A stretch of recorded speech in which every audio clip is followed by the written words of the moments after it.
Hello, hello, hello, hello. Let me be sure the volume is good. Yes, the volume is good.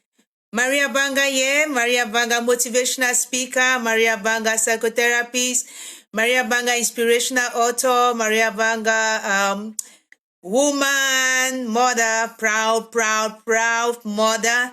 Yeah, my last son turns 11 today, and I'm a single mother of 3 boys and many other children all over the world. And I want to celebrate my motherhood journey today. I call it a complex and triumphant motherhood journey, right?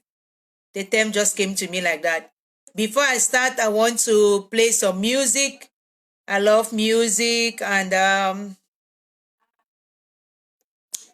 this one is titled Please Don't Go. Please Don't Go. Why do I like this song, Please Don't Go? Because it's about a couple. The man has treated the woman just anyhow he wants. And now he's telling the woman, singing, saying, please don't go. Because she wants to go. She has had enough. Sometimes you hear that, stay for the children. Stay for the children. As if it is that staying that determines your motherhood. Whether it is staying in an abusive relationship that makes you a good mother, whether it is having a badge of honor, so I'm not in any marriage anymore. I'm out of wedlock, and I'm a happy mother. So, I mean, you can be a happy mother in or out. I don't think that motherhood should be measured by your civil status, but to each their own. So, thanks for watching, my sister me. Please don't go. For those who really don't want to go, please don't go.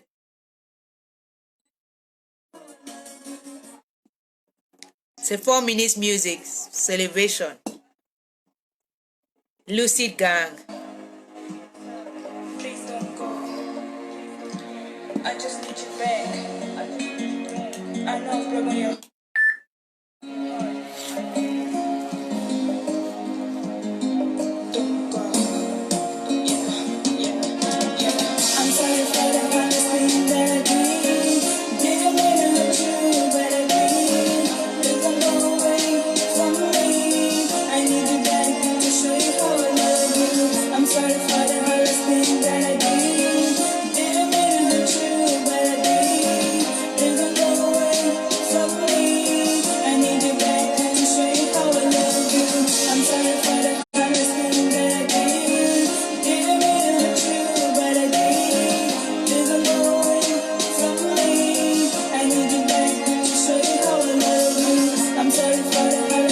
back to show you how he loves you.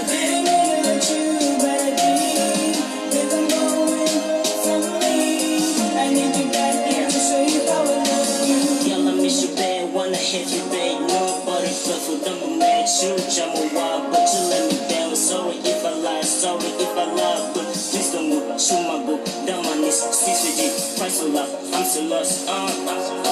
Sorry for my fault, sorry never called, but you gonna hypnotize. I be traumatized, paralyzed, then you me, paradise, broken life. I'm sorry for the hardest thing that I did. Didn't mean to hurt you, but I did. Please don't go away from me. I need you back to show you how I love you.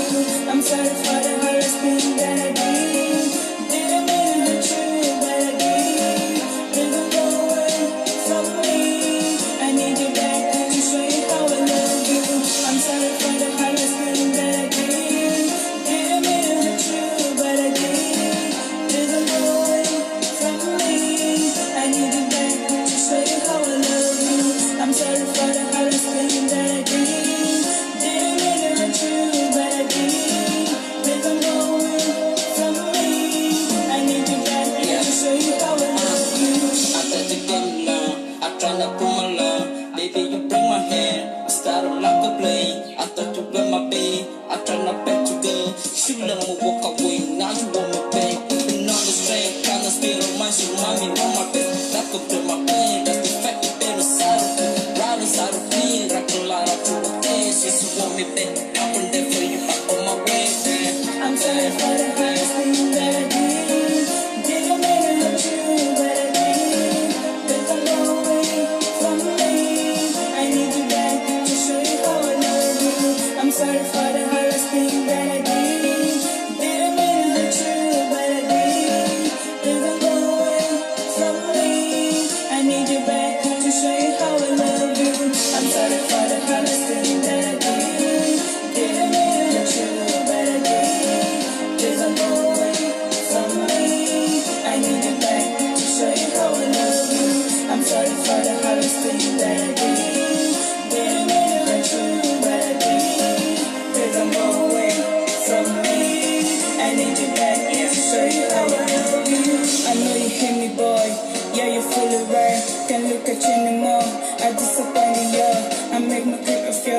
disrespected you.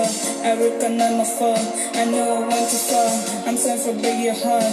You said it's a love. I never felt so bad. Remember the good time we spent with each other. The bed's getting cold. Wish to turn things around. Baby, I'm sorry, don't go. Baby, I'm sorry, don't go. Baby, I'm sorry, don't go. Baby, I'm sorry, don't go. Yeah, it's loose again. Yeah. Okay, so that one is enough. Let me get going. Thank you, those who have joined. Thank you, Missy. You too have done well, darling. We all have. We all have done our best, and we need to celebrate ourselves as mothers, whether married or not married. There's been a lot of all over the place there, and I'm just like, whatever, my motherhood is not tied to my civil status at all, and yours shouldn't be. We have passed that era where having a child out of wedlock or leaving your marriage makes you a bad mother. No. I mean, it's like, have we not heard of mothers who beat their own children to death, who put their children in the freezer, who do all kinds of things? So why should your civil status determine your motherhood? Anyway, this is my journey, motherhood journey. When we are kids, we play mommy and papa. We don't really know the extent or the magnitude of that. For me, it's a responsibility. My mother keeps telling me it's her vocation, that she's I used to ask her, what is it behind me? Why are you so involved? Why are you so committed? What is it? And she said, it's her own, it's like a vocation, and she's going to give an account. So she wants to do her best, and she did her best her own kind of way. And somehow that stuck at the back of my head, that motherhood is like a vocation. It does not need to be a sacrament in church for people to say, oh, take this thing very serious, bless you, ordain you, all of that. No. I actually think that it's a gift. Motherhood is a gift that people who are not mothers, and I'm not talking only about biological mothers, right? I'm talking about mothers. For example, for somebody to send me money to take a bunch of kids out, they've just seen on Facebook. I think I had like 23 children that day.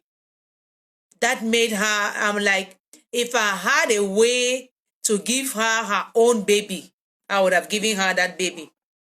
This is soul. This is heart. This only a mother's heart can think of other children that way. For somebody to see me talk about a child who has been abused, raped, and then to gather something, gather friends and do all of that. For somebody to say, what are you doing with those abused kids? What can we come up with as a project? It's that hard. I mean, woman, because, well, for some, I don't know whether it's weird or funny reason, no man has even said, oh, the work you are doing, okay, well, this is my seed, or let me just send a 5K, or even just like, well, keep it up and stuff like that. I don't know. Maybe men feel threatened by what I'm doing. I really don't know. Whatever. I mean, I work with kids, girls and boys. And if a man comes to me that he has been abused and battered, well, I'm going to help him out too. It just hasn't happened. But for kids, I've worked with boys. But whatever. My real motherhood, like becoming conscious of the magnitude of that vocation, started when I was 24. I had a child out of wedlock, and not just out of wedlock, but out of like forbidden wedlock, So it was a very interesting stage, a very weird stage, a very delicate stage. I mean, at some point, my mom maybe wanted me to leave this country, right, to fall bush. Maybe, to kind of like go and try your best out there. But it wasn't to go with my son, and my son was 10 months at the time, and I didn't want to go. So I really prayed. I said, Father, please, let me not get this visa. I've talked about it before. And when I went to the embassy, before going, I said, Papa, I beg you. At that time, you go with, I think that's what they still do, American embassy. You pay the visa fee, and then if they're going to give you the visa, you pay the issuance fee after. So you don't pay all the money at once. But for British, you pay everything, and if they don't give, too bad for you. So at least I was happy with that system in the American embassy. And I said, God, if I don't get this visa, I will just spend this money in this very Yaoundé. I'll not even take it back to Douala. I beg you. I really, really don't want to go to America. I don't want to leave my son behind. And I don't feel like that was the only reason why I didn't want to go to America. I didn't want to leave my son behind. If it was Lord Chief, I was going to take my son, I would have been like, yeah, please, God, I want to go to America. But because I was going to leave my son behind, I was like, Papa, I beg you, let me not get this visa. So they were asking me questions. I think I was even a bit aggressive, passively aggressive, because I was just making like I was not hearing what they were saying. Maybe I was not hearing, but I was not interested. So somehow that man was not sure that I really want to go to America. I think his spirit spoke to him. So he said, sorry, man. La, la, la. Before he even finished, I was like, thank you. Just cutting my thing, went out. Oh, God. I didn't even call my mom to say I didn't get the visa. No way. You know when you leave and you are crying that you didn't get the visa. Nah, I was happy. The embassy was somewhere there like that, around the Central Market. That was where it was before they moved to their new place. I just took a cab straight Mokolo, bought my good pair of shoes with the visa money. And went me back to Douala. I think I only called her at that time. That was in 2004. Yeah, early 2004. Went me back. So I didn't get the visa. What was the question? Oh. So when are we appealing? Beg? No, it's not God's will, you know. Sometimes in life now, when things don't work out the way people are expecting it to work out, just tell them, now God. Is that not the same thing people say? Oh, how your marriage will also now God. How is fine, so now God. So anything now God. So me, I say, now God. God knows why. Maybe God does not want me to leave this child. So what are you going to do? Well, God will tell us. I mean, it's easy now God. So I continued now, 2004. December 2004, I met my ex. December. By then, my son was born in October. So he was what, 1 year? Yeah, 1 year, like 2 months. And I was tired of living in my mom's house with my son. It wasn't easy, and the stigma wasn't much from her or from home glaringly. I was also still with some little stigma, especially not being financially viable, let me just be honest, and the eyes. And was I on Facebook? No, I wasn't, but the people talk and you hear, and the way people look at you, sometimes even her generation people, right, they will not tell it to your face. But many really tried to make me feel like, oh no, the son is welcome. I remember one of my aunties, she got married to a bandsome man. I used to wonder how she was coping in that house, because no offense to my bandsome friends, but I hear that they are one of a kind. So I used to just admire how she was running her home. Yeah, she came and carried my son, and she really sang a song I love so much. She said, we welcome you in the name of the Lord. We welcome you in the name of the Lord.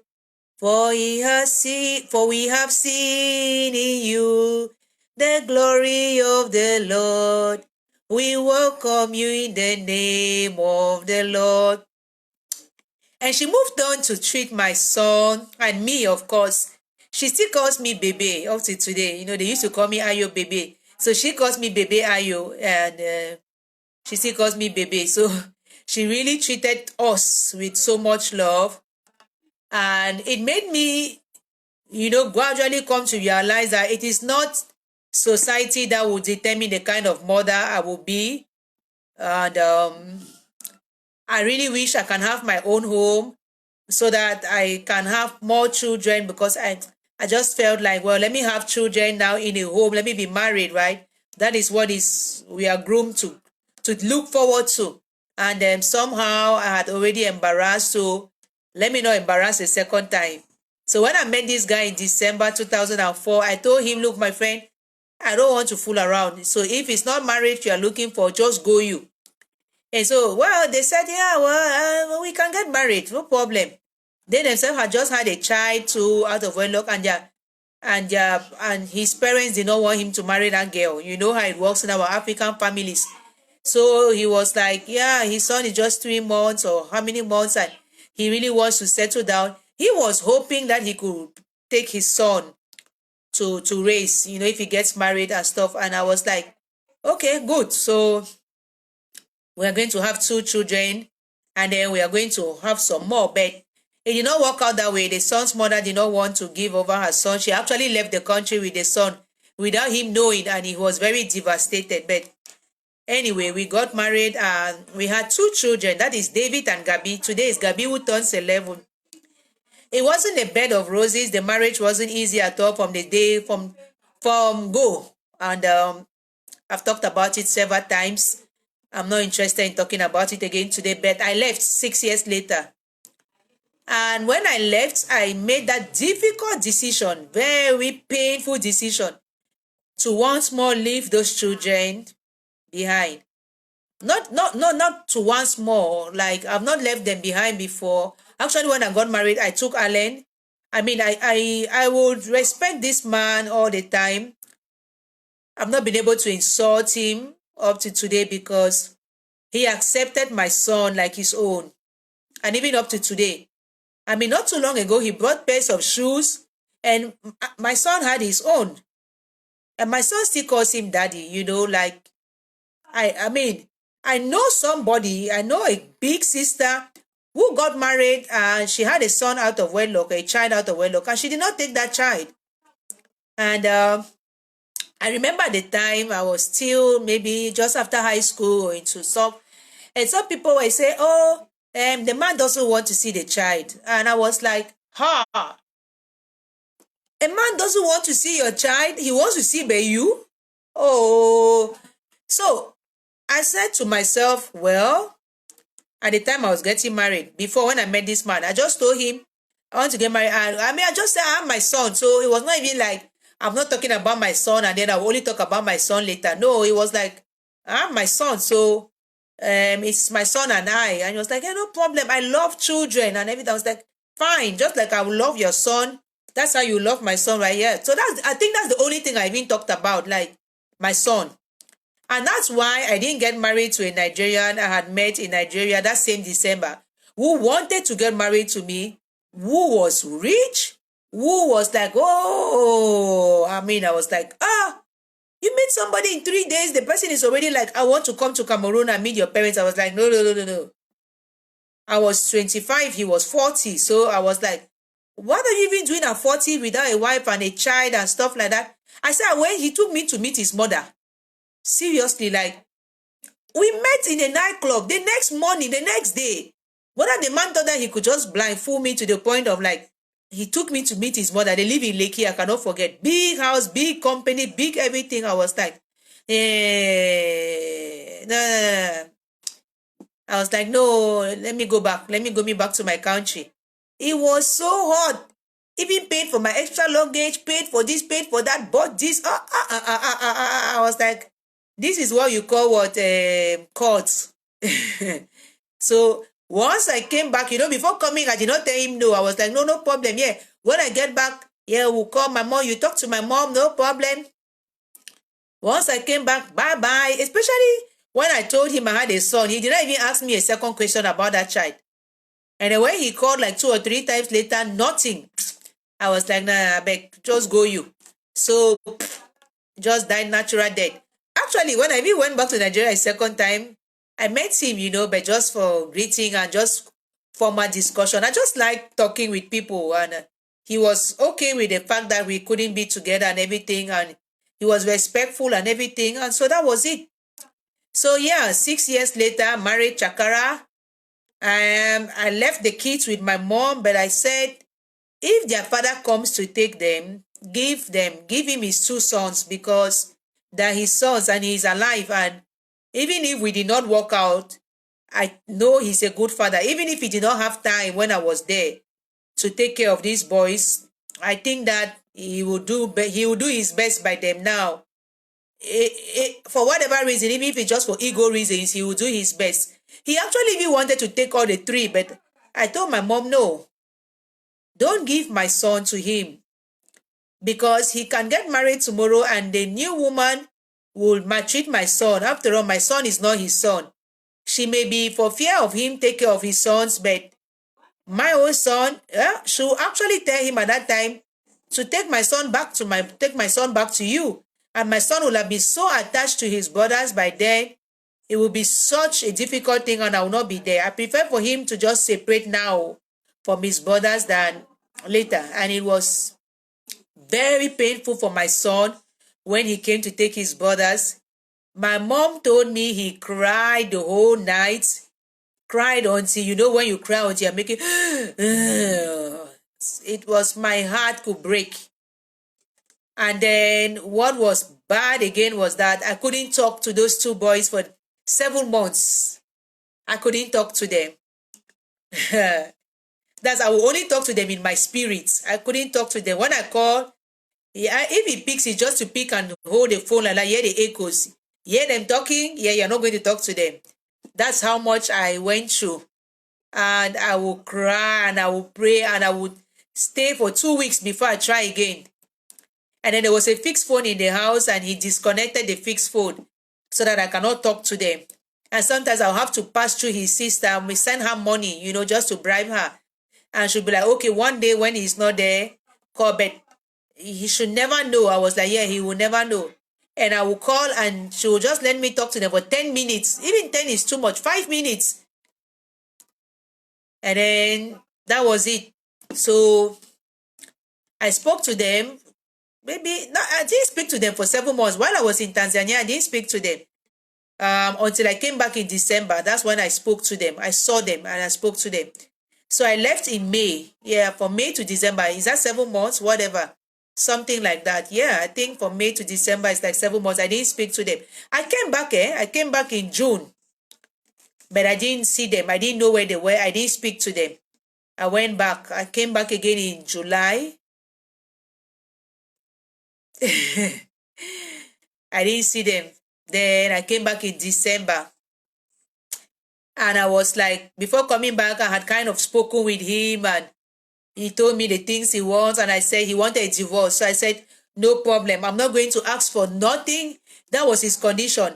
He wants custody and I should not ask for nothing. And I said, yeah, no problem. On the condition that I can see those children in December. That's what I told him. And he was like, yes, you can see them in December.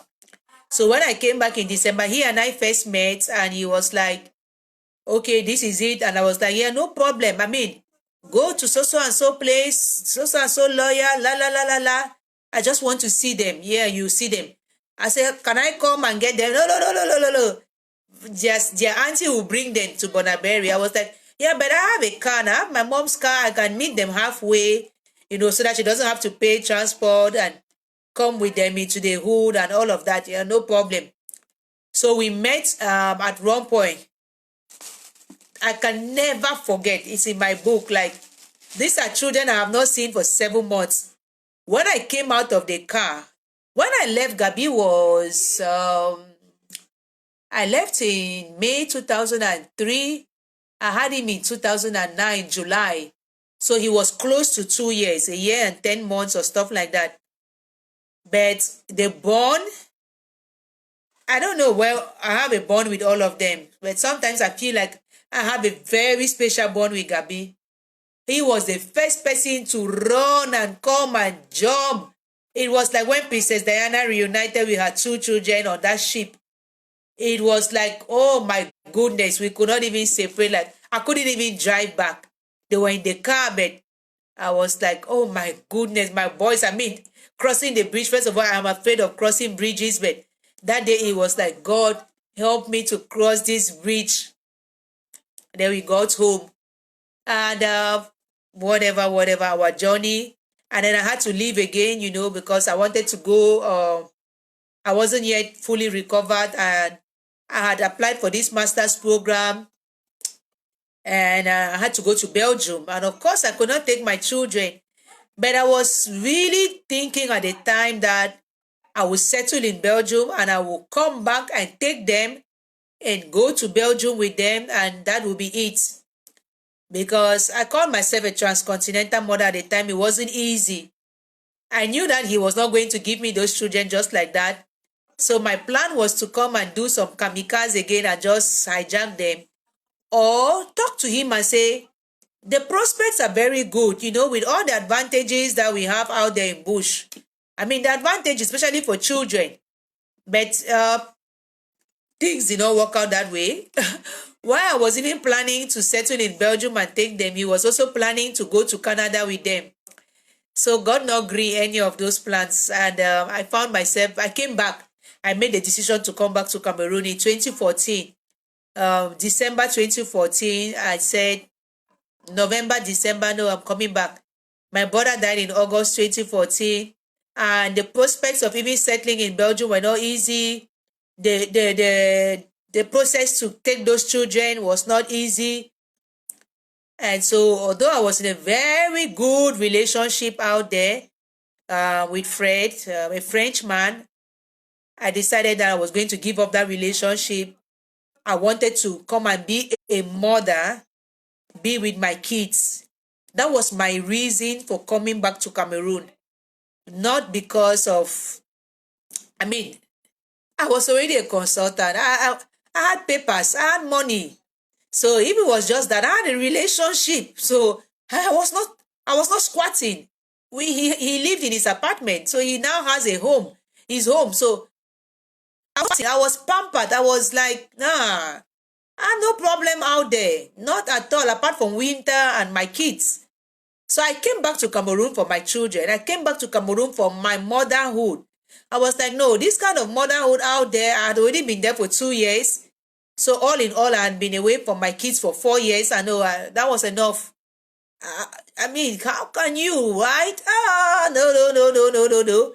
And from every indication, he was moving on, and he had already had like 6 different aunties who had come, and he was not settling down with any of them. I was just hearing stories. So I was like, this is so traumatizing for my children. Let me come back. Better take them and we squat in my mom's home than for them to be living and having all these aunties or mothers around. Well, the 7th one happened to be the, should I say lucky one? I don't know. So I came back, and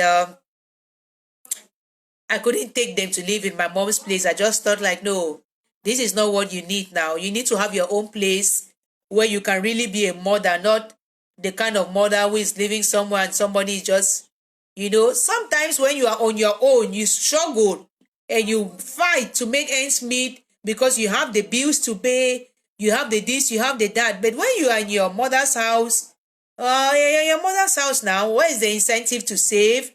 And then there's always going to be that friction. The choices you want to make for your children, she may not like those choices. And you have to be fighting over it instead of spending time to be the kind of mother you want to be, right? And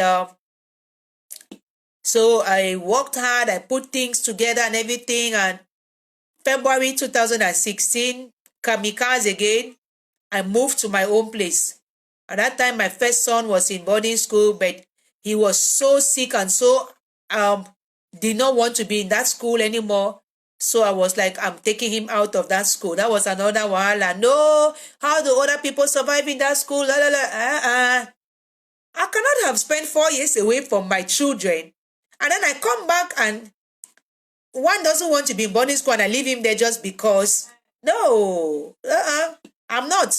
So that was another friction all over again. But then the other two, oh no, I got custody in court. Blah, blah, blah, blah, blah. I was like, see, do you want us to go back to court? Because I can go and challenge that thing. Remember, I did not even show up in that.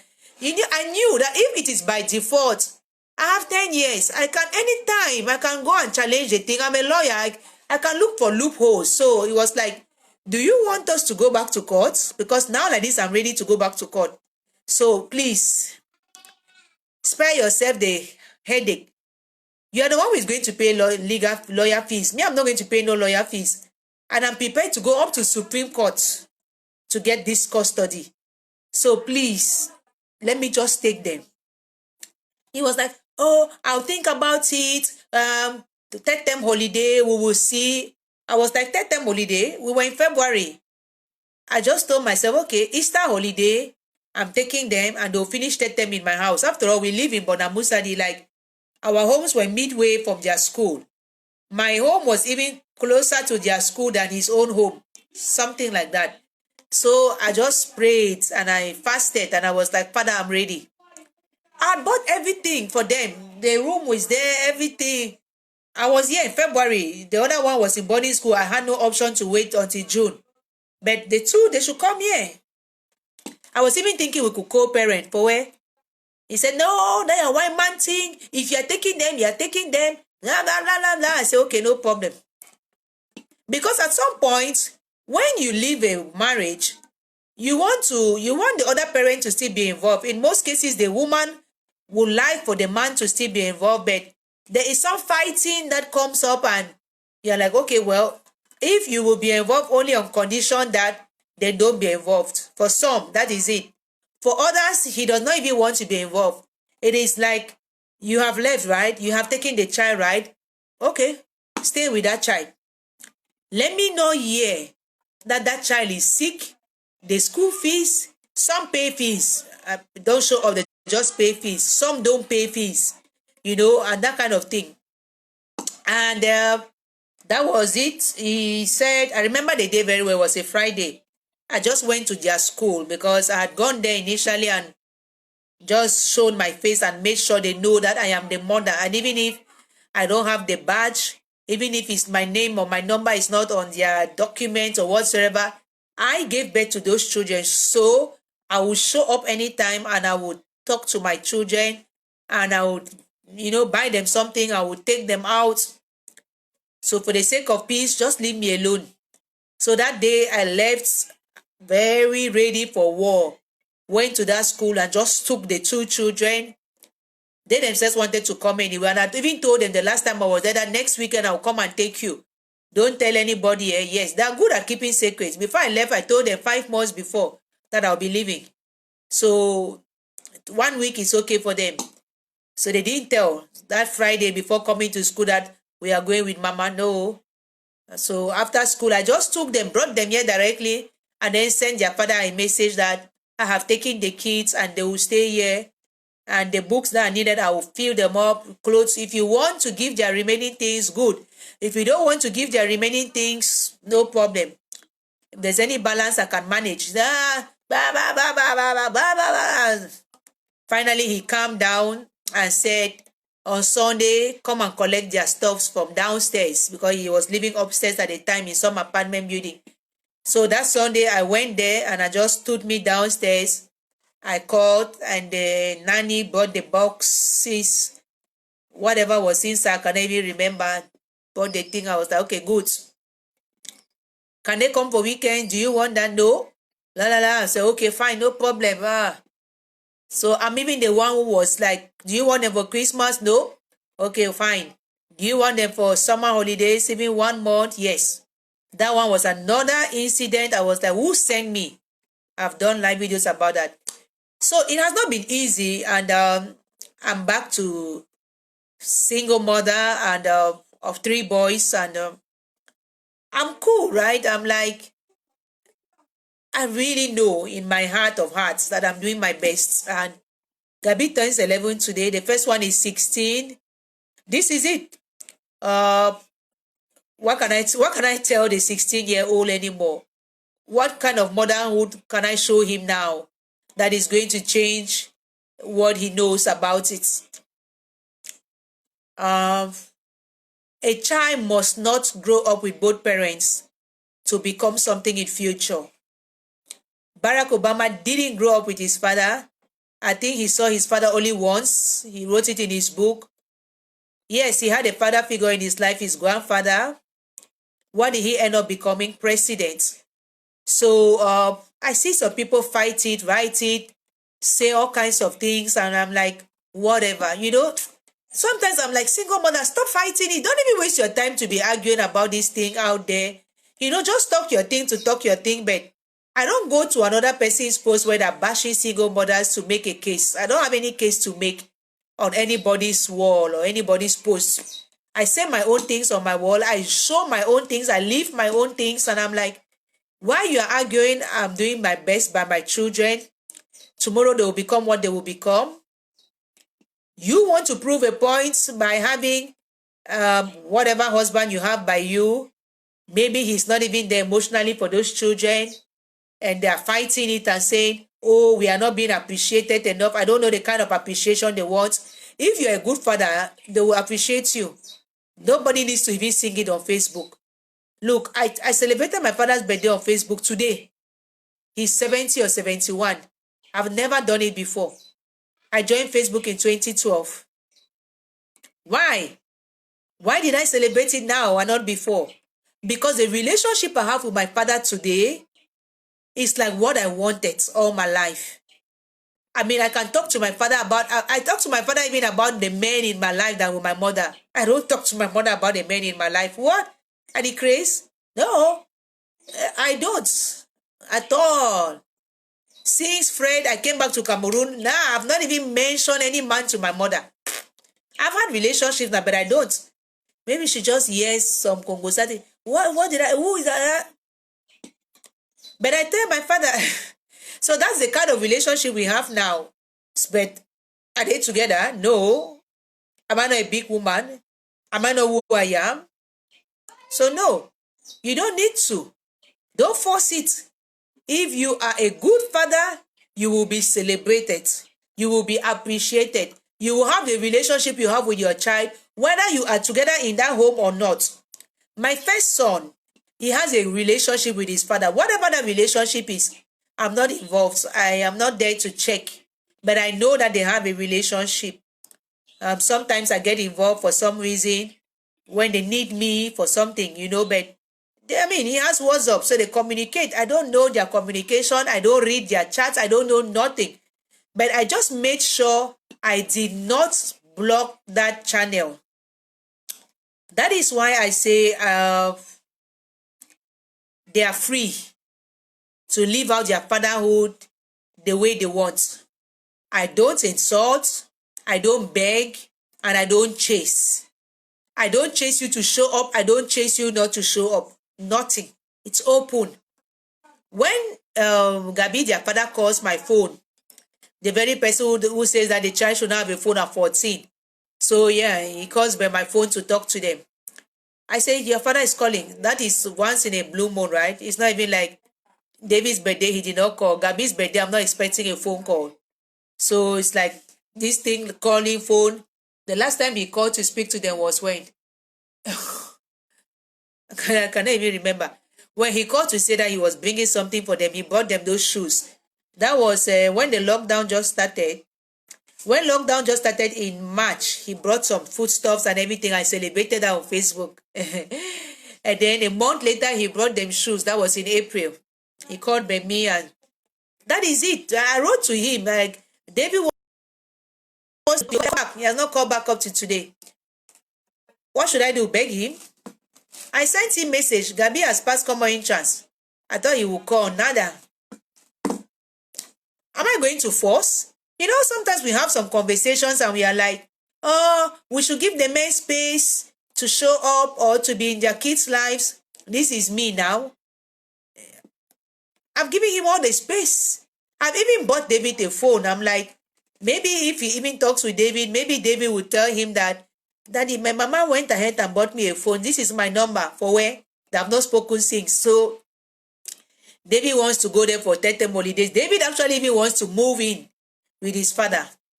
I'm like, Papa, I beg. David wants to even come for holidays now. I don't lack place to keep my picking them. So in the meantime, let me live with that reality that he may not want to be involved for one reason or the other, best known to him. So I'm not going to stop being the best mother I can to my kids because their father is not involved in their lives. At least he even pays their school fees. Let me be honest. I thank God for that now. How many go and don't pay fees? So I'm so grateful for that fees. I'm so grateful for in December last year, he brought Christmas things. When lockdown started, he bought stuff. He bought them shoes in April. That is much. I celebrate that. I sing it, I clap for him. If I hear that he is sick, I pray for him. Once he was really sick until he was even using crutches. They called me, please pray for him. I prayed. I said, Papa, God, I beg you. May something happen for this man, oh. Oh, my children, oh. Oh, Papa God. I said, I fasted. I prayed. That was August 2019. Papa God, I beg you. So when I saw him in December, we talked for like 3 minutes. I was like, oh, you look good. I'm so happy to see you. You even have white hair now. Fine, I just moved on. I didn't have time to talk some more. I was like, please, you can call me, you can write to me and stuff. That was it. And he did look good. I'm happy. Why should I be the only one to look good, right? But as far as being a mother is concerned, I'm doing my best. And I just want to encourage all women to mothers. Motherhood is not only biological now. I have many others who call me mom. Many others. I mean, I have Kelly in my house. She's a daughter. Like, there's no difference. If I'm buying something for one person, if we're buying chicken, if we're buying juice, everybody, like, she cooks today, you cook tomorrow, stuff like that. Yeah, there's some little things I may expect Kelly to be more attuned to, but no, that is it. Don't be that kind of mother who maltreats other people's children. You don't know what will happen with your own tomorrow. Just be the best mother you can. And even if you don't have children biologically, receive the ones that the Lord puts on your path. I was talking to another one who sent something for Gabi's birthday, and she's like, she sows her seeds in the lives of other children. She has not had hers. And I'm like, my dear, all those other children you are loving like that, those are your children. Must you give birth? I'm serious. I was thinking that if I can even just get pregnant now and have another child, I'm going to give that child to one of them. Serious. Even if it's a girl child, so what? I will say this is a gift of love. I'm giving you this baby. Love this baby like your own. If you don't even want me to communicate with the baby until that baby is 18, I was praying for that. Like, God, let this happen. Let me do this. And I'm saying this today. Last year at 40, I was like, Father, if I get pregnant this 40, I will offer this child to a woman who doesn't have and who really wants to have and who loves children. That is how much love I have in my heart for children and for mothers who don't have children. I don't know how people go and insult people and say barren woman. Terrible. Because I could be barren too. What did we do to deserve motherhood or to have children biologically to the point where we would even abuse another one that they are barren? So that's why I really celebrate myself today. I say I'm a triumphant mother because I have done the best by my kids, and in all situations, out of wedlock, in wedlock, out of wedlock, nothing has changed. Instead, it was in wedlock that I became really disturbed to the point where I started being a bad mother. I started neglecting my children. I started not having time for them. I started living a wayward life. I started crying and crying. I started all of that. So, no, let's be honest. Some mothers have become wayward mothers and bad mothers and challenge mothers in wedlock. So it is not wedlock that makes you a mother. No, the environment has to be conducive for you to be a mother. And if wedlock or whatever it is you are in, or come we stay, if the environment there is not conducive, you will not be a good mother. Because to be a good mother, you have to first be a good woman. And to be a good woman, it is in your head. And the environment has to be conducive. The relationship you are in has to be a relationship that brings out the best in you, not a relationship that suppresses you. So if you're in a relationship that suppresses you in any way, how are you going to be that kind of mother? There's no way I can cry in the room and then go out and embrace my child and then love that child. Somehow it's going to come out to that child. And that child will feel it and take that energy with them. And that's how they will grow up broken. and then they will not be able to be the good father that Barack Obama is today. That is it. That's an example. How many other men do we know who are good fathers today who did not grow up in a wedlock home? So maybe this is an opportunity to really think about it. And like, if you're a mother, your motherhood should not be measured by society, by whatever civil status it is. No, don't do that. Don't do that to yourself. Don't do that to your child. And then, well, mothers, and especially single mothers, let us show these men out there by our example that we can be the best mothers without them in the same roof with us, and that we don't care about what they are saying. We don't even care about how they come after us on social media. I mean, we don't, because that doesn't matter. If you spend your time fighting back at them, when are you going to raise those children? And you have just 18, even 18 years is too much. You have maybe 15 years to raise a child, even 14, 11, 10. What am I doing by Gabi now? What am I doing by David now? What am I doing by Alan now? I'm just helping them. I'm not really raising them anymore. So focus on that. And if you are not where you can really focus on doing that to that child, please get the hell out of that situation. Be it in your head, be it physically, be it financially, be it sexually, do something. And when you leave, go. Don't look back. Because if you look back, you are jeopardizing those children's lives. And looking back is not even like going back physically. It may even be going back emotionally. I once had a client. She was with a man. I don't know whether they got married or not, but I think they did. And then they divorced. The man got married. And then she continued dating this man. What kind of entanglement was that? And then they have one child. You say you are doing it for that child? Seriously? What are you teaching that child? You think children don't see? They see. They hear. They may just not talk. So, I am taking my time, and I do understand why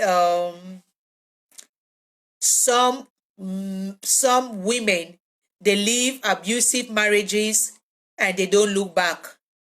They don't get into another relationship just like that, or they never get into a committed one.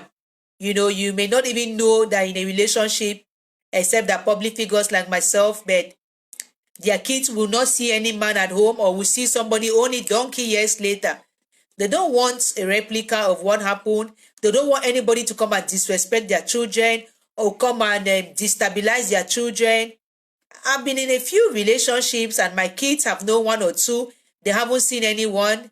They just saw one not too long ago, but because we all discussed, and Gabi, because for me it's like he's the last, but he's not the least, he's the most important actually. So when he said, well, somebody can come, but it should be somebody who doesn't do this, somebody doesn't do that. Okay, that somebody could show their face, but am I really ready to commit? That's the next level. But as far as my kids are concerned, yeah, they're the level where they can deal with a stepfather or a step whatever that name will be. But now it's for me to be ready to.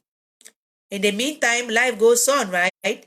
So please, single mothers, single mothers in particular, celebrate yourselves, right? Celebrate your motherhood journey, biological or scientific or adopting or whichever kind, on a mother. And as we say in pidgin, any man in neck carry his head. To each their own. Maria Banga has said her own. God bless all mothers, especially single mothers. I share to inspire, motivate, encourage, and I'm so grateful for today. And I'm going to be celebrating with a very special sisterhood. I joined. You have a lot of groups, right? Join any of them. My World Pearl Sisters, and I'm actually training today. We have a Thriving Thursday, and we share, and somebody trains on something, and I'm training on mental health. It wasn't even supposed to be today. It was supposed to be last week, but for some reason, It was pushed to this Thursday, and it was even supposed to be before, but it was pushed to this. So you see how things work out. I'm going to be celebrating Gabi, and I'm going to be celebrating us and reminding us to take care of our mental health through it all. Thank you so much, Council. Wow, such an honor. Look, who said you get time for joining me today? Thank you so much, Lily. Thank you. Yeah, Missy, thank you. No. It is not one of the reasons. It's one to do it with all your heart. So you see, when I dance like that, it's to get my emotional energy to give it my best. Hey, Lo. Thank you. Thank you, everybody. I wore my Joseph's jacket. I love this jacket so much. Offered to me with love, fabric. Everything I get, I really, with love, I really hold it so close to my heart. So I thank you too who joined me. I always appreciate so much. I know that so many others watch later on, and some give me feedback in the background, and I'm always so grateful. God bless us all.